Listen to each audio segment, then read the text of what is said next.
So, good afternoon, students. Once again, we are here to discuss lesson number 6, the 100 days part 2. And even in this lesson, we are discussing the third section, where second section is over, and we have to discuss third section. Let's see. You might have completed question and answers of two sections.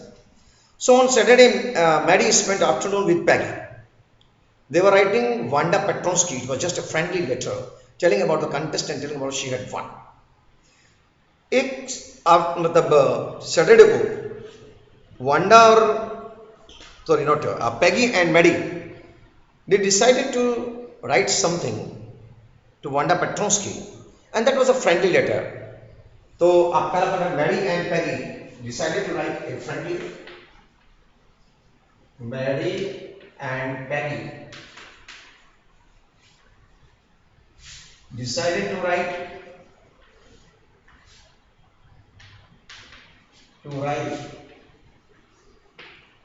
friendly letter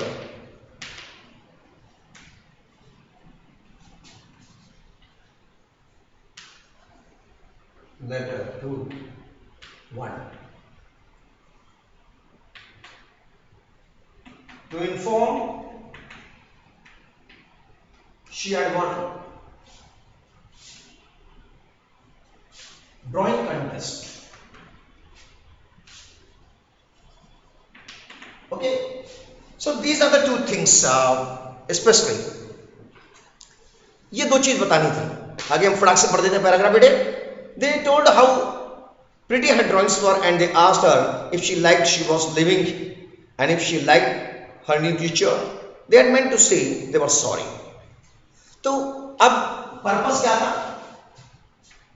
Purpose to say sorry.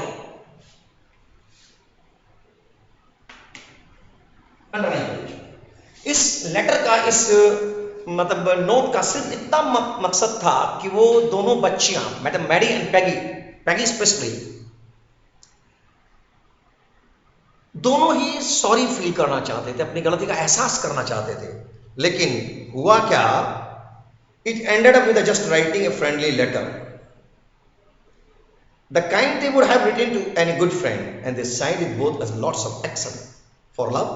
They mailed the letter to Burgenside, writing please forward to blah. ठीक है. और बजाय ये sorry letter के, confession letter के या apologise करने के, ये एक फ्रेंडली लेटर बन गया. Instead of apology letter, instead of letter of apology,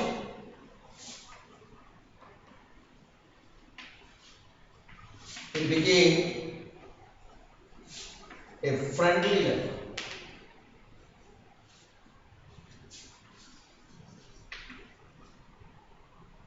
Signed as XXX. ये पहला पैराग्राफ खत्म होता है. Days passed and there was no answer. कई दिन गुजर गए लेकिन कोई जवाब नहीं आया बेटे. और जब कोई जवाब नहीं आया तो इसका मतलब क्या हुआ? Days passed and there was no answer, but the letter did not come back, and so maybe Wanda had received it. Perhaps she was no hot and angry, was not going to answer. You could not blame her. और कहते हैं हो सकता है उसने पाया हो लेकिन उससे कोई इंटरेस्ट ना हो, वो ठीक ठाक हो, उसे कोई चोट नहीं पहुंची, तो इसलिए उसने जवाब नहीं दिया. अब देखिए, हम गलती करते हैं लेकिन समझते हैं कि सामने वाला एहसास ना करे और माफ कर दे. Same is happening here. Weeks went by, the still Wanda did not answer. कई सप्ताह गुजर गए and still Wanda did not answer. इसका मतलब लेटर मिला लेकिन उसका कोई जवाब नहीं दिया उसने. Perhaps sorry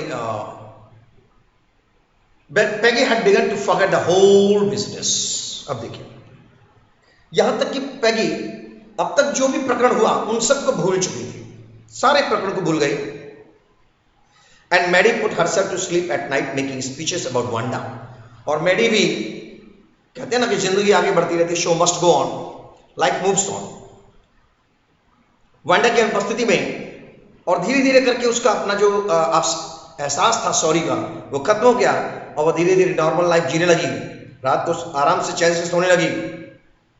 and defending her from great crowds of girls who were trying to tease her with how many dresses have you got. And before Wanda could press her lips together in a tight line, the way she said before answering, Maddie would cry out, "Stop!"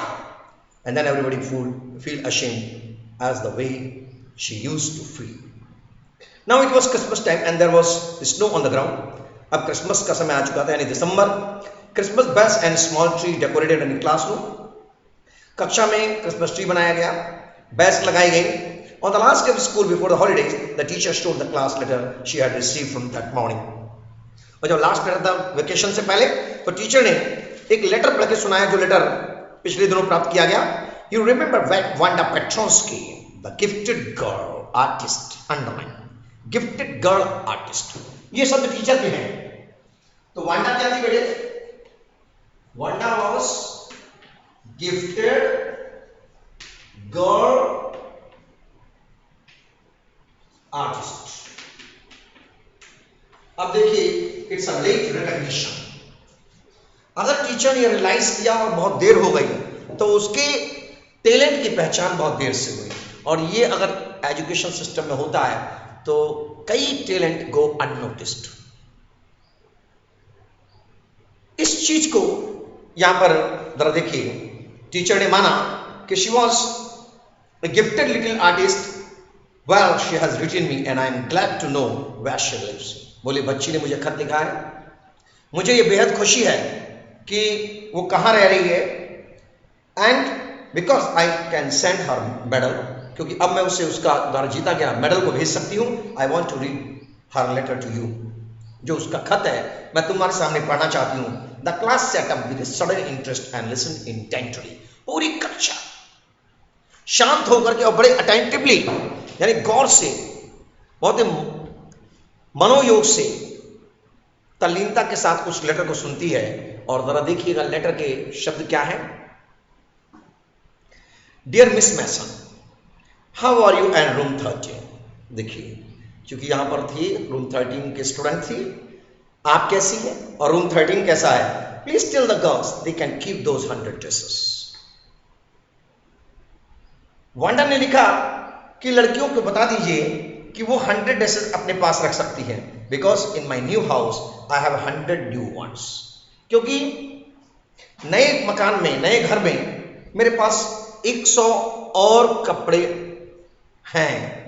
And all lined up in my closet, मेरे अलमीरा में सभी lined up रखे गए हैं। I would like that girl Peggy to have drawing of the green dress. मैं चाहूंगी कि पैगी को वो ग्रीन ड्रेस दी जाए विद अ रेड ट्रिमिंग, जिसमें रेड कलर का झालर या ट्रिमिंग की गई है, डेकोरेट किया गया है। And her friend Maddy to have the blue one, और मैडी को ब्लू वाली ड्रेस दी जाए। For Christmas I miss that school and my new teacher. कहते हैं for Christmas I miss that school, कहते क्रिसमस पर मुझे इस स्कूल की याद आएगी। And my new teacher does not equalize with you, कहते हैं मेरे नए टीचर आपके बराबर नहीं है। Merry Christmas to you and everybody. अब इक्वलाइज में हम कई इंटरप्रिटेशन कर सकते हैं। इक्वल से इक्वलाइज होता है आपके समान नहीं है, क्या मतलब हुआ, आपसे अच्छे या बुरे। मैं कोई कमेंट नहीं कर रहा हूं, मैंने कोई मीनिंग नहीं दिया, क्योंकि it depends upon the reader. हर पाठक अपने अंदाज में इंटरप्रेट करता है। आप मेरे बच्चों, आप चाहें तो कह सकते हैं कि नहीं, यहां से अच्छे टीचर वहां है नई जगह पे, या यहां के टीचर अच्छे थे पुराने स्कूल के और नए स्कूल के टीचर अच्छे नहीं है। क्योंकि एक चीज मैं आपको देना चाहता हूं कि अच्छा या बुरा, these are relative term. What is good to me may be bad to you. जिसे मैं अच्छा समझता हूं आपके लिए बुरा हो सकता है, और जो मेरे लिए बुरा है वो आपके लिए अच्छा हो सकता है। It depends upon this आप जिसे कहते हैं थिंकिंग और एटीट्यूड, हमारी अप्रोच पर निर्भर करता है कि हम किसको अच्छा या किसका बुरा कहते हैं। और इसके साथ yours truly वांडा पेट्रोंस्की, इस खत को वांडा पेट्रोंस्की लिखा और नीचे साइन किया। On the way home from school, Maddie and Peggy held her drawing very carefully. और जिन ड्राइंग्स को पैगी और मैडी को देने के लिए कहा, टीचर ने उन पेंटिंग्स को दे दिया और उन ड्राइंग को अपने हाथ में लेकर के दोनों बच्चियां घर आती हैं। All the houses had wreath and holly in the windows. Actually Christmas का त्योहार आने वाला है, तो सारे घर डेकोरेटेड है मालाओं से, फूलों से। Outside the grocery store hundred of Christmas trees were set, और ग्रोसरी की दुकान के बाहर सैकड़ों की तादाद में क्रिसमस ट्री लगे हुए, ढेर लगा हुआ है, stacked in the window. Candy peppermint, candy की पेपरमिंट की कैंडीज लगी है, sticks and cornucopias of shiny transparent decorative pieces हैं, कंटेनर्स हैं, and shiny transparent paper were strung, चमकते हुए झिलमिलाते हुए पेपर्स का लड़ियां। The air smelled like Christmas और light shining everywhere reflected different colours on the snow. कहते हैं इस बर्फ की चादर पर ये जो झिलमिलाते हुए विभिन्न कलरों के मल्टी कलर्ड डेकोरेटिव पीसेस हैं, बेहद खूबसूरत नजारा देते हैं। Boy said Peggy, this shows she really likes us. ये देखिए, मैंने कहा ना कि इंटरप्रिटेशन अपने हिसाब से होता है। वांडा ने क्यों कहा देने को, और वांडा का क्या नजरिया था, और पैगी की क्या सोचे था। देखिए, पैगी कहती है कि इससे पता चलता है, यानी कि वांडा के लेटर से और वांडा की फीलिंग से पता चलता है कि वो उन्हें हेट नहीं करती, बल्कि शी लाइक्स अस। यानी वांडा पेट्रोस्की को वो सब पसंद था। अब थोड़ा सा मैं रुकूंगा बेटे। क्या किसी को पसंद होगा बुलिंग एंड रैगिंग? कोई उसे छेड़े, टॉर्चर करे, ये पसंद आएगा किसी को बेटे? आई थिंक नॉट, किसी को पसंद नहीं आएगा। बट पैगी थिंक्स कि Wanda likes all those activities. कितना बेवकूफाड़ा कंक्लूजन है, बट इट्स वन साइड। तो कहती है कि वो हमें पसंद करती थी। It shows she got hour later and this is her way of saying that everything all right. और ये कह के कि ये ड्राइंग मैडी को देना और ये ड्राइंग पैगी को देना, इसका मतलब हुआ कि लेटर मिला है और धन्यवाद ज्ञापित किया है। इस तरीके से उसने she would everything is all right and that's all. I hope so said Maddy sadly. Maddy ने बड़े दुखी पूर्ण ढंग से कहा, मैं भी उम्मीद करती हूं ऐसा ही हो। यानी मैगी वॉज डाउटफुल कि जो पैगी कह रही है वही सच है। मैगी को संदेह है कि वांडा ने ऐसा नहीं सोचा। I hope so. She felt sad because she knew she would never see the little tight-lipped Polish girl again and couldn't ever really make things right between them. बोली कि अब वो उस वांडा को, जिसके पतले पतले होठ जो भींच कर रखती है, उस लड़की को दोबारा नहीं देख सकेगी, और जो उनके बीच गलत फहमियां हैं, मिसअंडरस्टैंडिंग्स हैं, उसे अब दूर नहीं किया जा सकता। They would not get opportunity to remove the misunderstandings between them, or they could not make feel sorry in front of Wanda. इस चीज की जो कसक है, जो कांटा है, सालता है हमारी मैडी को। She went home and she pinned her drawing over a torn place in pink flowered wallpaper. Pink colour के वॉलपेपर पे ले जाकर के वो उसको पिन अप कर देती है ड्राइंग को। In the bedroom, the shabby room came alive. कहते हैं ये जो गंदा थोड़ा सा रूम था, वो जीवंत हो उठा उस स्ट्रेस से। And brilliancy of the colour, और कहते हैं उस ड्राइंग में इस्तेमाल किए गए जो कलर हैं, उनकी चमक से कमरा सजीव हो उठा। Maddy sat down on her bed and looked at the drawing. Maddy अपने बिस्तर पर बैठ करके उसकी चित्रकारी को बड़े गौर से देखती है। She had stood by and said nothing.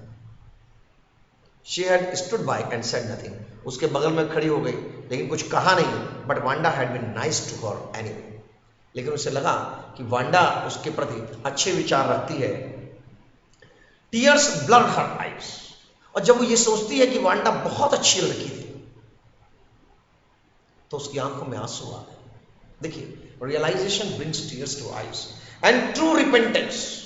सच्चा प्रायश्चित मन को मथ करके रख देता है। आंखें नम हो जाती हैं, आंखें झरझर कर बहने लगती है जब हमें अपनी गिल्ट का एहसास होता है। जब हम कन्फेस करते हैं, या यूं कहें दूसरी सिचुएशन रखी जो पाठ में है, जब कन्फेस करने का मौका भी नहीं मिलता और हमारी गलती हमें कचोटती है, तो यही हालत होती है जो इस समय मैडी की हालत है। टीयर्स ब्लर्ड हर आईज, माने आंखों की अश्रुधाराओं से उसकी आई विजन अवरुद्ध, ब्लॉक हो जाता है। She gazed for a long time at the picture. काफी लंबे समय तक तस्वीर को देखती रही। Then hastily she rubbed her eyes. जल्दी से उसने आंखें पोंछी एंड स्टडीड इट इंटेंटली। और बड़े गौर से उस चित्र को देखा। The colours in the dress were so vivid that she had scarcely notice the face that had head of the drawing. इतना फिर उसने उसका ध्यान जाता है उसके चेहरे की तरफ, but it looked like her Maddie, but it looked like her. तब उसने ध्यान से देखा कि उसमें जो चेहरा बना था ड्रेस में, उसका मैडी का चेहरा था। It really looked like her own mouth. Why it really looked like her own self? Wanda had really drawn this for her. फिर कहती मेरा चेहरा क्यों दिखता है? एक्चुअली वांडा ने तो अपने लिए बनाया था।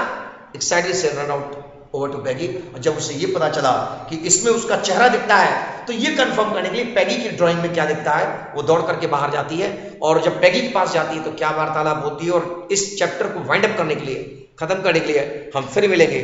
Till then good bye, thank you. आज के लिए बस इतना ही। Bye, have a nice day.